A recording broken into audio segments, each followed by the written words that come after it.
Chers amis, frères et sœurs, vous qui nous écoutez peut-être pour l'une des premières fois, c'est une joie de partager ce moment ensemble. Amen. Nous désirons vraiment que le Seigneur se glorifie dans nos vies, qu'il vienne dans nos cœurs et restaurer ce qui est blessé. Oui, réparer ce qui est cassé. Merci en tout cas parce que tu es bon pour nous, Jésus. Alors, que nos cœurs vraiment soient à toi ce matin, Jésus. Toi, la lumière qui a vu nos ténèbres, ouvre mes yeux, je veux voir. Grâce et beauté que mon cœur adore, mon âme aspire après toi. Oui, je te célèbre et je me prosterne. Je veux proclamer ta majesté. En toi tout n'est que grâce, tout est admirable. Dieu, tu es si bon et grand pour moi.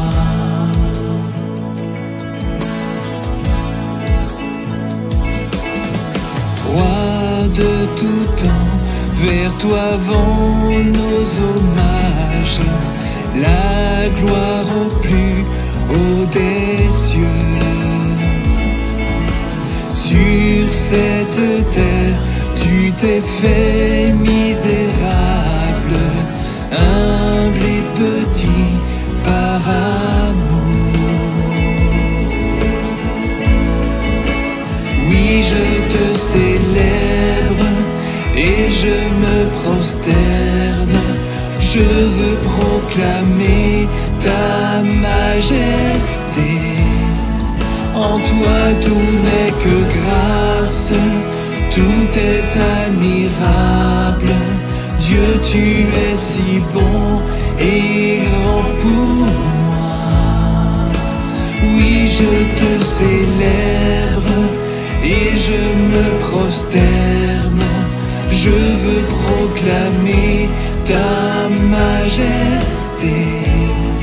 En toi tout n'est que grâce, tout est admirable.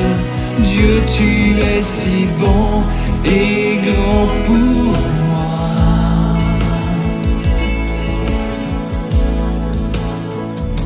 Je ne saurais jamais le prix de tout ce que tu as subi.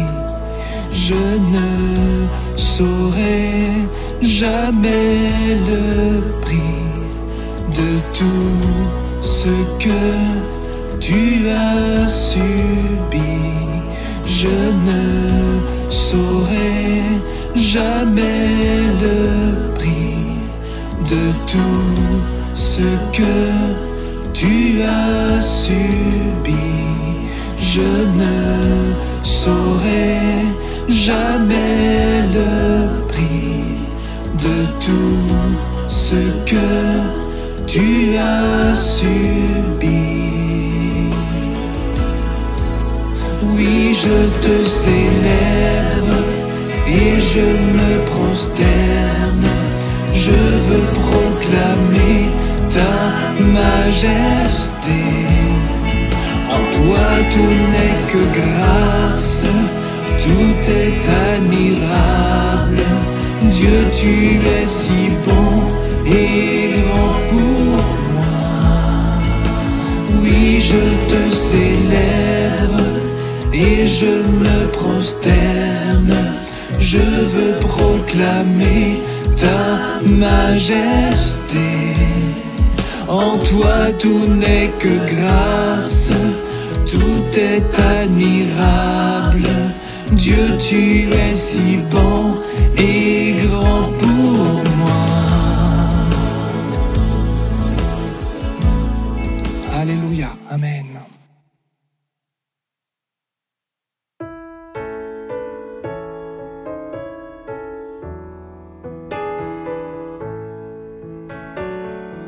Jésus le Christ vint sur la terre pour guérir, aimer, pardonner. Il vint mourir pour me racheter. Le tombeau vide est le témoin que Jésus vit. Parce qu'il vit, je n'ai rien à craindre, mes lendemains sont assurés entre ses mains. Il tient ma vie pour ce temps et l'éternité. Je sais qu'il vit. Avec Christ j'ai été crucifié. Et si je vis, ce n'est plus moi, mais c'est Jésus-Christ qui vit en moi.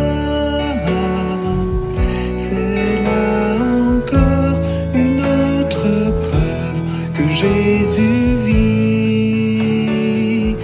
Parce qu'il vit, je n'ai rien à craindre, mes lendemains sont assurés entre ses mains. Il tient ma vie pour ce temps et l'éternité. Je sais qu'il vit.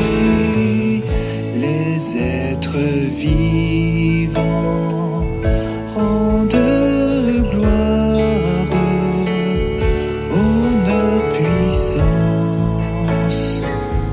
action de grâce à celui qui est sur le trône et à l'agneau du Dieu des dieux. Jésus-Christ vit. Parce qu'il vit, je n'ai rien à craindre, mes lendemains sont assurés entre ses mains. Il tient ma vie pour ce temps et l'éternité. Je sais qu'il vit. Ce temps et l'éternité, je sais qu'il vit, Seigneur. Oh, merci Jésus, parce que tu vis, Seigneur. Tu règnes encore, Jésus. Amen.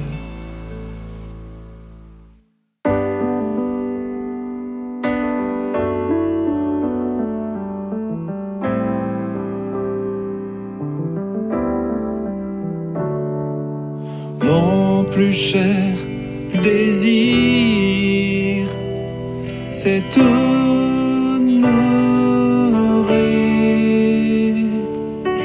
Oui, de tout mon cœur, je t'adore.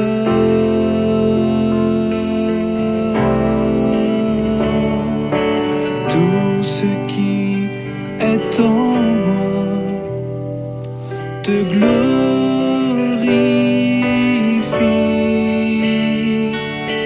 Tout ce que j'adore est en toi.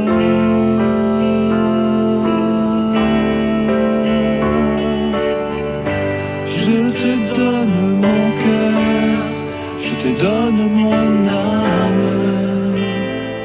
C'est pour toi que je vis chaque instant de jusqu'à la fin de mes jours. Ô Seigneur, règne en moi. Ô Seigneur, s'il te plaît, règne dans nos vies, mon Dieu. Mon plus cher désir, c'est t'honorer.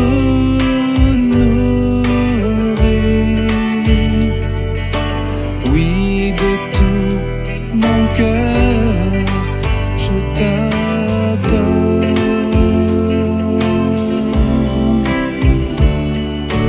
Tout ce qui est en moi te glorifie.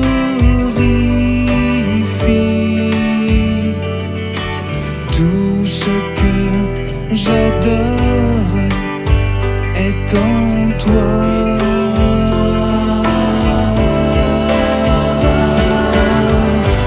Je te donne mon cœur, je te donne mon âme. C'est pour toi que je vis chaque instant de ma vie, jusqu'à la fin de mes jours. Ô Seigneur, règne en moi. Je te donne mon cœur, je te donne mon âme. C'est pour toi que je vis chaque instant de ma vie, jusqu'à la fin de mes jours. Ô Seigneur, règne en moi. Oui, Jésus, règne en nous, s'il te plaît, règne. Règne sur ton peuple, Seigneur. Amen, alléluia. Jésus.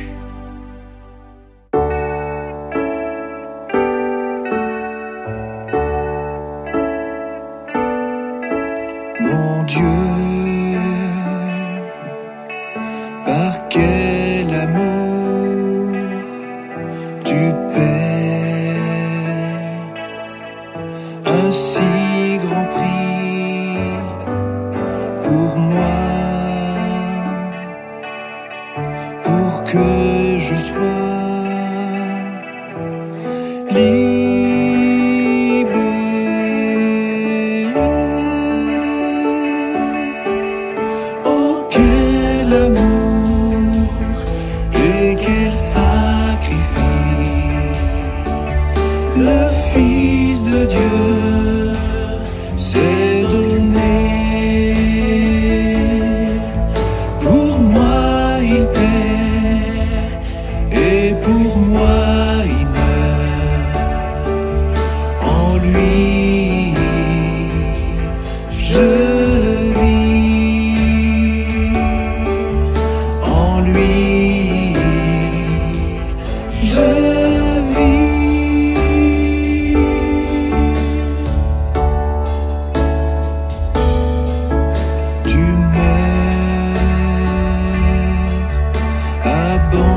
de Dieu s'est donné. Pour moi il paie et pour moi il meurt. En lui je vis, en lui je vis.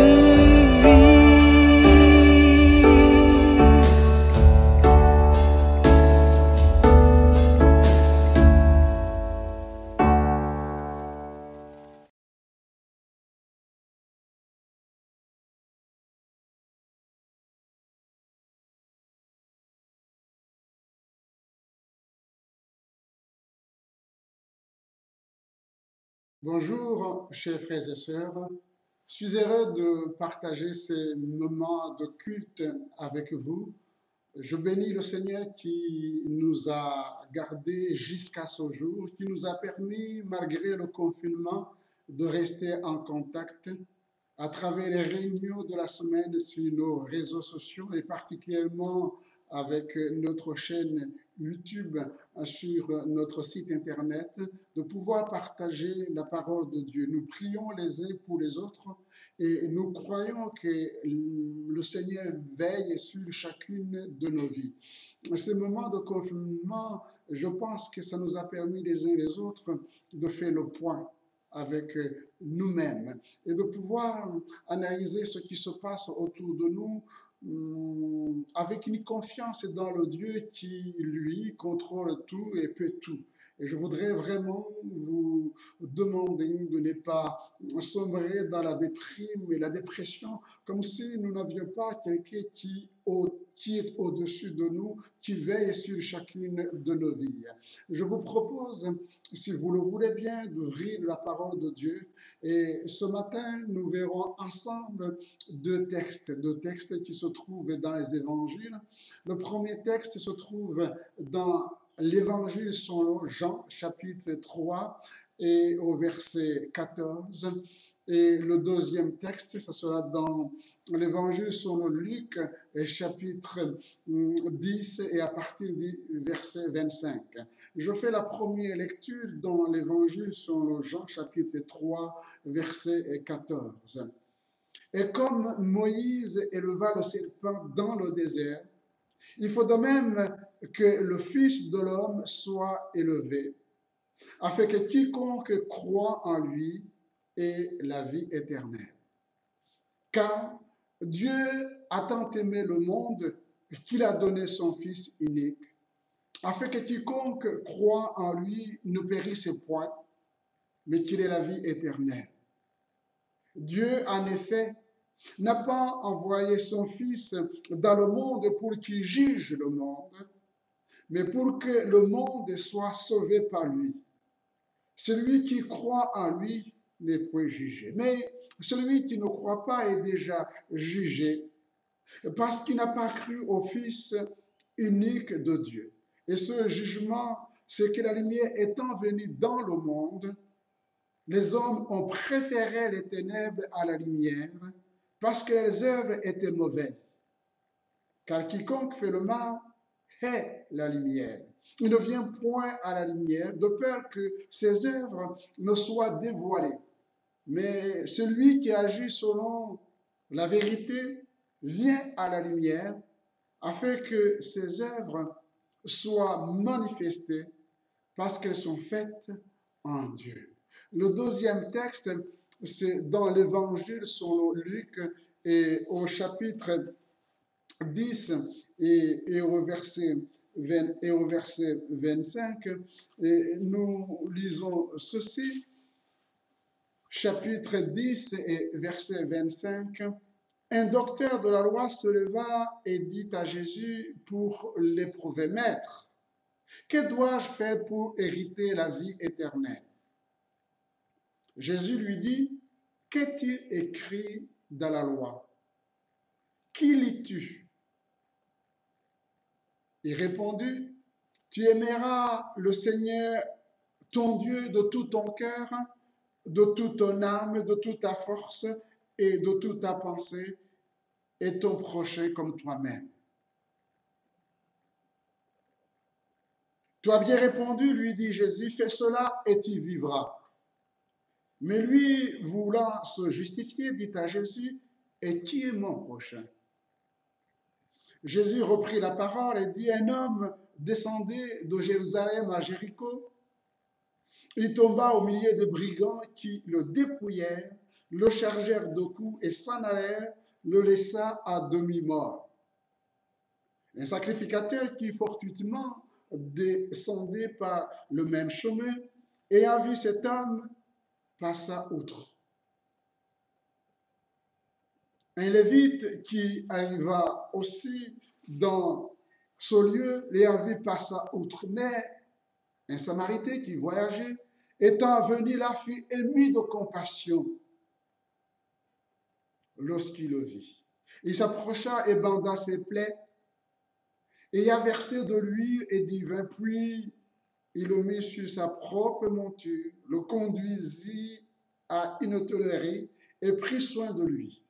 Le lendemain, il tira 2 deniers, les donna à l'autre et dit, aie soin de lui, et ce que tu dépenseras de plus, je te le rendrai en mon retour. Lequel de ces 3 te semble avoir été le prochain de celui qui était tombé au milieu des brigands?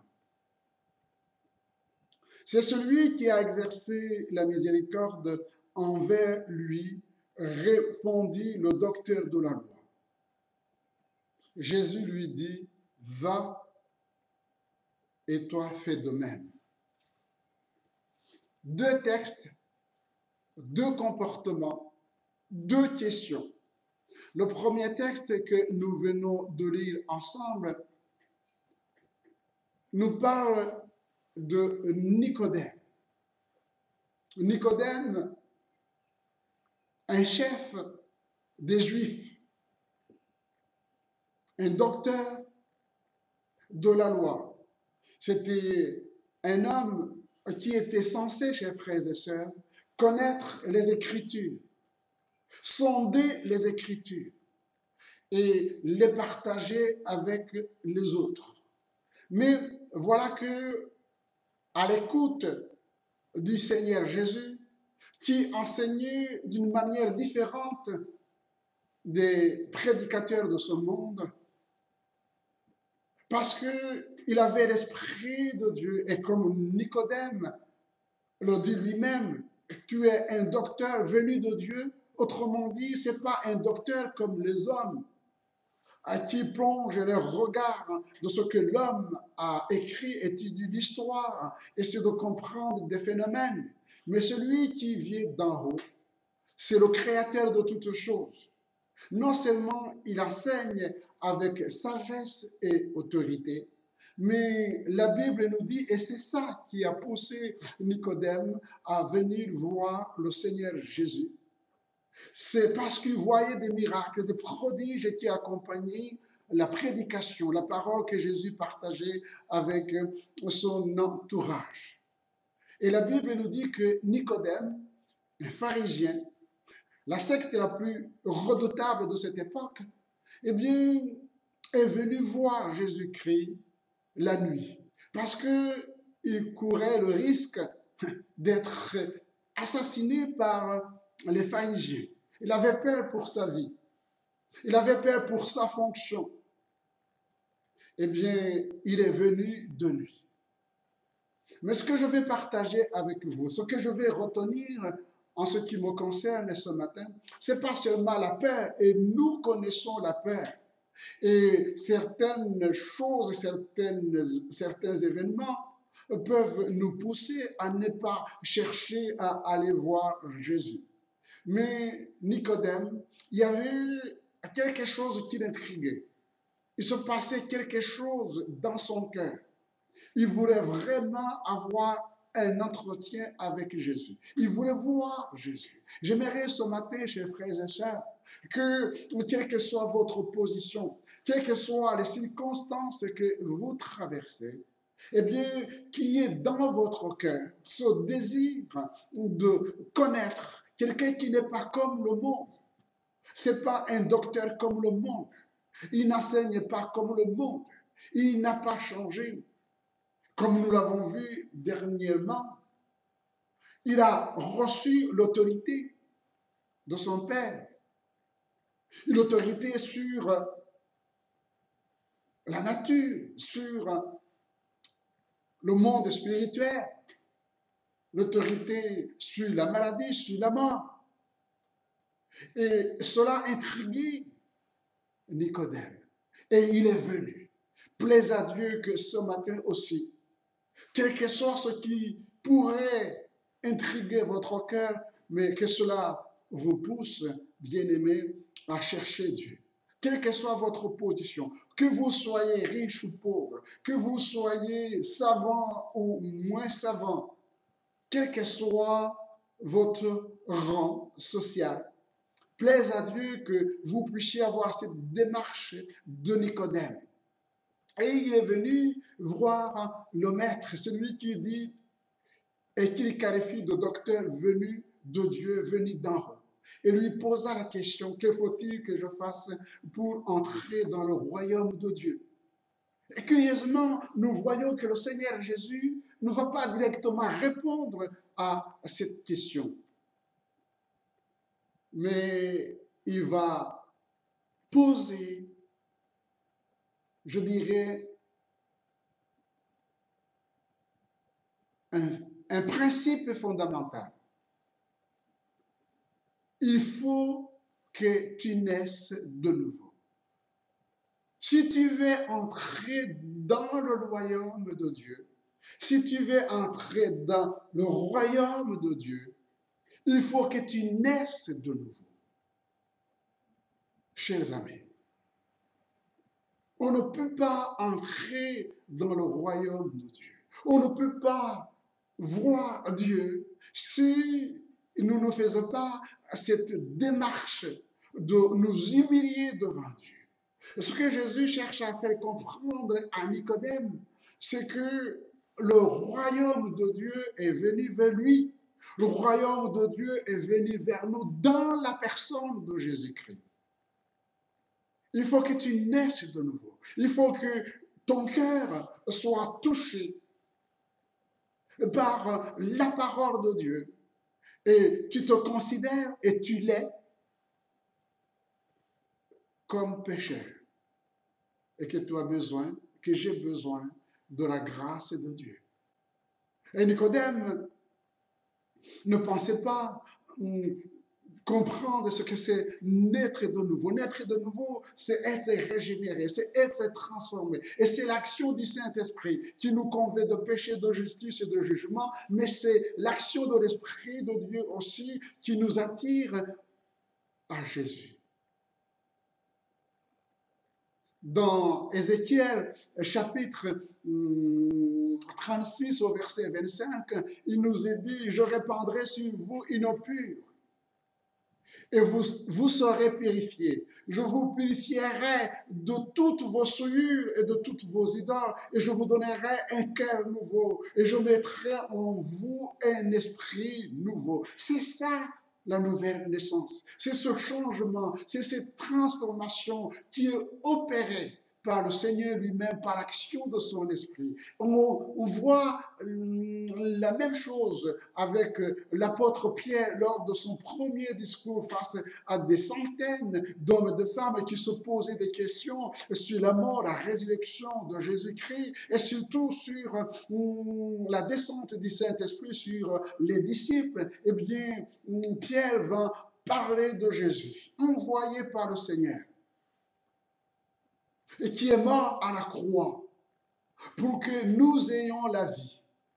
Et ces hommes, ces femmes qui écoutaient ont posé la question à Pierre et aux autres disciples, « Frères, que ferions-nous pour être sauvés, pour être pardonnés ?» Et ce fameux discours est resté dans les annales bibliques. Eh bien, la réponse de Pierre, « Repentez-vous et que chacun de vous soit baptisé pour recevoir le pardon de vos péchés et recevoir le don de l'Esprit. Vous recevrez le don du Saint-Esprit. Eh bien, la mission que le Père a donnée à son Fils Jésus-Christ, ce n'est pas une mission qui condamne le monde. Le monde est pécheur. Mais Christ est venu, nous dit la parole de Dieu. Christ est venu non pour juger le monde, mais pour sauver le monde. Car Dieu a tant aimé le monde, qu'il a donné son Fils unique, afin que quiconque croit en lui ne périsse point, mais qu'il ait la vie éternelle. Qu'il ait la vie éternelle. Maintenant, l'on peut se poser la question, la vie éternelle, c'est quoi la vie éternelle? Quelle est la signification de la vie éternelle? Jean chapitre 17, verset 3 nous donne la signification. Or, la vie éternelle, ceux qui te connaissent, toi, le seul vrai Dieu, et celui que tu as envoyé, Jésus-Christ. La vie éternelle, c'est connaître Dieu. Alors, comment connaître Dieu? Eh bien, c'est Jésus lui-même qui répond à cette question. Je suis le chemin, la vérité et la vie. Nul ne vient au Père que par moi. Et Thomas qui lui posait la question, montre-nous le Père, ça nous suffit. Et Jésus lui dit à Thomas, je suis avec vous et vous n'avez pas connu le Père. Celui qui m'a vu a vu le Père. Jésus donc se définit comme le chemin. Eh bien, chers frères et sœurs, en dehors de ce chemin, il n'y a pas de vie éternelle. C'est lui qui est la voie. Et déjà dans l'Ancien Testament, Dieu, en créant l'homme, va lui donner cette précision, cette indication, une directive qui me semble importante quand on regarde aussi dans le Nouveau Testament. Dieu va dire à l'homme, voici je mets devant toi la vie et la mort, le bien et le mal, la bénédiction et la malédiction. Mais moi, ton Créateur, je te conseille de choisir la vie, alors tu vivras. Et Jésus en se définissant comme le chemin, comme la vérité, comme la vie, explique justement que le bonheur de l'homme, c'est de l'accepter comme Seigneur et Sauveur pour entrer pleinement dans le royaume de Dieu. Et il dira à ses disciples, à ses auditeurs, si vous demeurez dans ma parole, si vous écoutez, acceptez ma parole, et que ma parole demeure en vous, alors vous connaîtrez la vérité, et la vérité vous affranchira. Oui, bien-aimés, chers amis, la vérité, ce n'est pas un concept philosophique, intellectuel, mais la vérité, c'est une personne, c'est Jésus lui-même. Et pour que, justement, ses auditeurs ne soient pas troublés ou ne soient pas dans la confusion, il va donner la précision en disant, si le Fils vous affranchit, vous serez réellement libre. Vous serez libre d'aimer. Vous serez libre de suivre le Seigneur Jésus. Et cela nous amène à aborder le deuxième point. Concernant ce deuxième docteur de la loi, si Nicodème est venu parce qu'il ne savait pas ce que c'est naître de nouveau, il ne savait pas comment entrer dans le royaume de Dieu, eh bien, ce docteur de la loi, lui, il vient et dit, comment avoir la vie éternelle? Et nous remarquons en lisant les Écritures, notamment le Nouveau Testament, que plusieurs personnes sont venues voir Jésus et poser cette question. Comment obtenir la vie éternelle? Est-ce que la vie éternelle, c'est maintenant? Est-ce que la vie éternelle, c'est après la mort? Et Jésus donc va dire, c'est l'Évangile selon Luc, chapitre 10, verset 25, que nous avons partagé, il va poser la question à ce docteur de la loi. celui qui, comme Nicodème, était censé connaître les Écritures, l'Ancien Testament, la Torah, les prophètes, les psaumes et le livre de Moïse. Qu'est-ce qui est écrit dans les Écritures? Que lis-tu? Eh bien, cet homme va répondre ceci. Il est écrit que tu aimeras ton Dieu de tout ton cœur, de toute ton âme, de toute ta force et de toute ta pensée et ton prochain comme toi-même. Jésus lui dit, tu as bien répondu. Ta réponse est satisfaisante. Va, fais cela et tu vivras. Fais cela et tu vivras. Si tu aimes Dieu de tout ton cœur, si tu aimes Dieu de toute ton âme, si tu aimes Dieu de toute ta force, et si tu aimes Dieu de toute ta pensée, et qu'en plus tu aimes ton prochain, alors la vie éternelle, tu l'as. Et lui voulait se justifier. On voit le caractère orgueilleux de ce docteur de la loi. Est-ce qu'il voulait se mesurer à Jésus? Qu'est-ce qu'il cherchait réellement? Et Jésus qui connaît les cœurs, eh bien, parce qu'il cherchait à se justifier en posant la question à Jésus, mais qui est mon prochain? Chers frères et sœurs, arrêtons-nous à un moment sur cette question. Mais qui est réellement notre prochain? Quand vous regardez autour de vous, quand nous regardons notre société, quand nous regardons notre humanité, avec les différences qui nous caractérisent et qui constituent, je dirais même, la source de notre indifférence, le racisme et autre chose. Est-ce que mon prochain, et je ne vais pas choquer ici, c'est le noir qui est à côté de moi, l'arabe, c'est le français de souche, c'est l'étranger, c'est le pauvre, c'est le riche, c'est l'intellectuel, c'est la prostituée, c'est qui mon prochain? Et Jésus va répondre et il va nous répondre. Il va répondre à cette question par une parabole. Il va parler d'un homme descendant de Jérusalem à Jéricho qui se fait attaquer, dépouillé de ses biens, battu et laissé à demi-mort, et 3 personnes, un sacrificateur, aujourd'hui on pourrait dire un prêtre, un pasteur, passant en ce moment, regarda l'homme blessé, et bien avec un regard, je qualifie d'indifférent, passa outre. Un diacre ou une diaconesse, c'est le symbole des Lévites, lui aussi qui connaît bien la parole de Dieu, passant à ce moment, voyant l'homme blessé, jetant un regard sur cet homme, eh bien la Bible nous dit, ce Lévite aussi,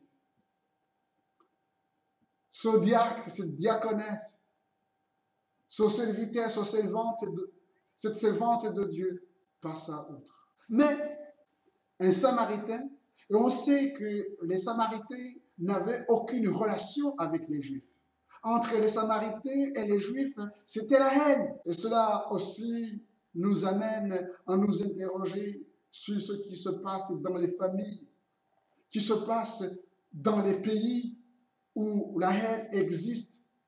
L'explication qu'on peut donner aux guerres, eh bien, c'est pas seulement économique et politique, il y a aussi l'aspect social, l'animosité, la haine, la jalousie, les choses qui sont dans nos cœurs et qui s'expriment d'une manière ou d'une autre, bonne ou mauvaise.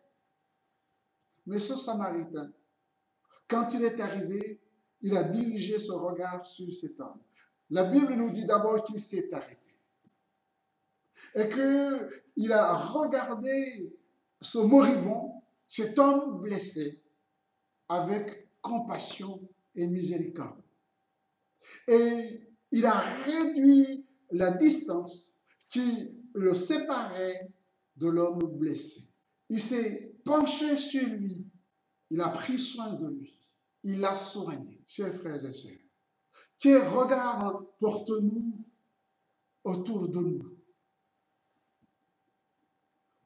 Quel regard avons-nous concernant les blessés du chemin? Cet homme a pris le blessé, il a mis sur sa monture, il a amené dans un hôtel et il a payé pour qu'il soit bien soigné. Je rends grâce à Dieu, chers frères et sœurs, que aujourd'hui encore, oui, il y a des hommes et des femmes qui sont capables non seulement de prier, de chercher la face de Dieu, mais aussi d'agir. Parce que c'est Dieu qui répand en nous l'amour de Dieu. La vie éternelle. Comment obtenir la vie éternelle? En aimant Dieu. L'amour vient de Dieu. Et il est répandu dans nos cœurs par le Saint-Esprit qui nous a été donné. L'amour du prochain, eh bien, aussi est répandu dans nos cœurs. Parce que nous ne pouvons pas, bien aimer, chers frères et sœurs, aimer Dieu que nous ne voyons pas et ne pas aimer l'homme, la femme que Dieu a créé, qui est à nos côtés. C'est Jean qui nous le dit. À ce moment-là, si nous aimons Dieu et que nous n'aimons pas, nous sommes des menteurs. Et le père du mensonge, c'est le diable. C'est pourquoi tout ce que nous devons faire, nous devons interroger nos cœurs. Eh bien, le Seigneur posa la question à ce docteur de la loi. Selon toi, parmi les 3 personnes, qui est le prochain de la personne blessée? Et sans hésiter, le docteur de la loi va dire à Jésus, c'est celui qui a exercé la miséricorde. C'est celui qui a eu compassion. Eh bien, toi de même, fais cela, alors tu auras la vie éternelle.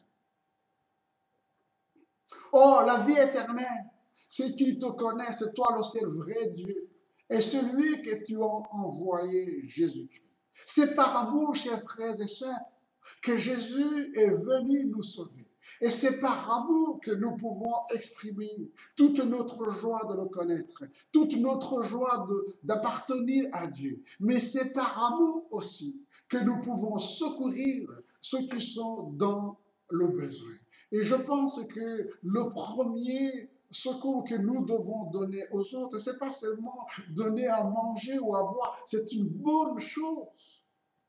Mais c'est de leur montrer comment entrer dans le royaume de Dieu. Comment obtenir la vie éternelle. Et cette réponse reste et restera toujours la même, c'est Jésus.